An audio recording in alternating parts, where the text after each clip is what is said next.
Sarah Fistol est au RSA et elle ne sait toujours pas pour qui elle va voter aujourd'hui. Récit poignant, exclusif et inattendu d'une personne en proie au désespoir. Comme toutes les personnes au RSA, Sarah Fistol passe sa journée au lit dans l'attente de jours meilleurs qui probablement n'arriveront pas. Comment faire confiance au futur? Moi, le futur m'a jamais donné ma chance. Sarah Fistol n'a pas de travail. Avec l'augmentation de l'essence, c'est devenu un enfer d'aller travailler. D'ailleurs, heureusement que j'ai pas de travail, sinon je pourrais pas du tout utiliser ma voiture, vu que c'est beaucoup trop cher. Et qu'en plus, j'ai pas de voiture. Cette tendance à la confusion est due à une carence en vitamines. En effet, Sarah Fistol n'a pas les moyens de manger équilibré. C'est pour ça qu'elle vole dans les magasins. Le problème, c'est que je suis trop stressée dans les magasins, donc je vole n'importe quoi dans la panique. Et là, par exemple, j'ai volé des piles, alors que j'ai même pas de télécommande. Sinon, quand même, aujourd'hui, j'ai réussi à voler un écran plat. Alors, il n'est pas très grand, parce que sinon, il n'y a pas la place dans mon sac ou dans mon manteau, donc pas mal, je suis assez contente de ma journée. Les écrans plats, c'est important quand on est au RSA, parce que ça prend pas beaucoup de place. Et comme on habite en général des endroits petits, c'est important. Moi, j'adore regarder Netflix parce que ça me fait me nourrir mon imaginaire, à défaut de me nourrir bien moi-même. Mais je paye pas les codes, parce que c'est mon frère, il a plus d'argent, il est plus riche parce qu'il a l'allocation handicapée, c'est plus d'argent que le RSA. Isolée dans son appartement qu'elle n'a pas payé depuis le mois dernier, Sarah Fistol se sent pas du tout représentée dans les sondages ou dans les discours. Au premier tour, j'ai vachement hésité. Et puis finalement, j'ai voté pour moi-même. Parce que si on ne croit pas en soi-même, en qui d'autre on va croire?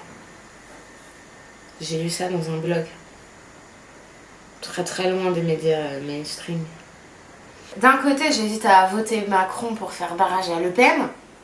Parce qu'elle est raciste et que moi je veux pas retourner dans mon pays, je sais pas où c'est et je veux pas être avec des gens que je connais pas et je sais pas quoi leur dire. Puis de toute façon, elle aime pas les pauvres et le chômage, donc ça voudrait dire que je disparaîtrais. Et ça c'est injuste, c'est n'importe quoi, c'est de la dictature. Et d'un autre côté, j'hésite à voter Philippe Poutou pour faire barrage à Macron. Mais bon, j'arrête pas de m'engueuler avec ma famille parce qu'ils me disent que ça sert à rien, qu'il est déjà éliminé, etc. Et moi ça m'énerve parce que les gens ils sont trop terre à terre. Moi je crois en l'utopie. Et si on vote pas pour ce quoi on croit, pourquoi, qu'est-ce qu'on va faire? Pourquoi? Et j'hésite aussi à voter blanc. Mais ça c'est pareil, c'est trop raciste, c'est trop proche de Le Pen, donc non. Donc je sais pas, je suis complètement perdue. Et je sais pas, je pense que je vais décider au dernier moment. Voilà. Adonis est réfugié grec. Il a fui le coronavirus, le chômage et son pays en général. Ça c'est le petit poulpe, besoin un peu de temps. Il est venu en France pour trouver du réconfort, mais aussi et surtout parce qu'il y a des allocations. Ça fait 6 mois qu'ils attendent pour mon numéro sécurité sociale. Lui non plus, il ne sait pas pour qui voter aujourd'hui. Au premier tour, je voulais voter pour Mélenchon,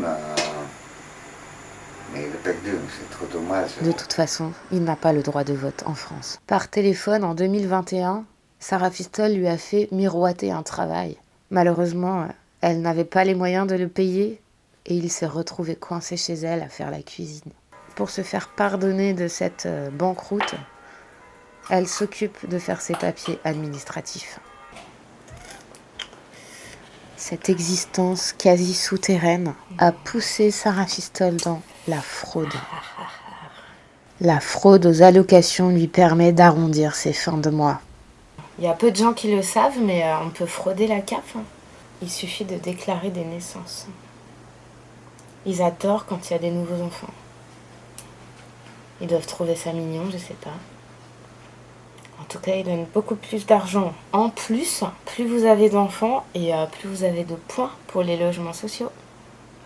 Donc il faut trouver l'idée quoi. Et si jamais ils viennent vous voir pour un contrôle, vous dites juste que vos enfants ils sont partis en colonie de vacances. En plus, ils seront contents parce que ça prouve que vous les traitez bien, que vous leur offrez des vacances. Et ça, c'est pas tous les parents qui font ça. Donc ça prouve que vous êtes des bons parents. Et eux, ils aiment bien, donc ils se doutent de rien. Mais avec autant d'enfants, Sarah Fistel peine à joindre les deux bouts et à rester debout. Et elle mène de front la vie de mère de famille, la vie de chômeuse et la vie d'assistante administrative pour réfugiés. Et puis il faut les nourrir, ces enfants, donc ça crée des besoins supplémentaires. C'est compliqué, hein. C'est un serpent qui se mord la queue. Heureusement, j'ai Adonis en cuisine, hein, parce que sans lui... Si Marine Le Pen gagnait aujourd'hui, je fais partie de ce pays. Donc je dois faire barrage à Macron, je dois faire barrage à Le Pen et voter Macron.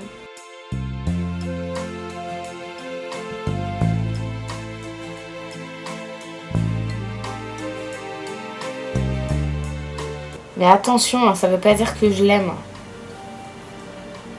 Ça veut juste dire que ma vie c'est de la merde.